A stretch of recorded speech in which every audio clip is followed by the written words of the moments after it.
Rajesh dairy farm నుంచి మాట్లాడుతున్నానండి. చూసారు కదండి, ఇవి అయితే ఈ లోడు అమ్మకానికి అయితే ఉన్నాయండి ఆవులు. చూడండి, నెంబర్ 1 ఆవులు అయితే తెచ్చానండి.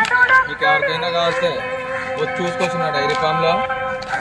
నా దగ్గర అయితే ఎడపాటు వచ్చిన రైతులకైతే వారం రోజుల వరకు పూచి అయితే ఇస్తాను. తావు మార్చి ఇస్తాను, ఏమి ఇబ్బంది లేదు. 2 పూటల పాలు చూసి తోలుకెళ్ళొచ్చండి. ఇది ఒక 70,000 పడుతుందండి, ఇది ఒక 65 పడుతుంది, ఇది ఒక 65 పడుతుంది, ఇది 75,000 ఉంటుందండి. ఈ రెండు, ఇది ఒక 65, ఇది ఒక 60 పడుతుందండి. 2-3 పూటలు పాలు చూసి తోలుకెళ్ళొచ్చు. ట్రాన్స్పోర్ట్ కూడా ఎక్కడికైనా డీజిల్ పోయించుకుంటే చాలండి. చూసారు కదండి, మీకు ఇస్తున్నారు. ఈ రకమైన ఆవులు అయితే నా దగ్గర ఉంటాయి.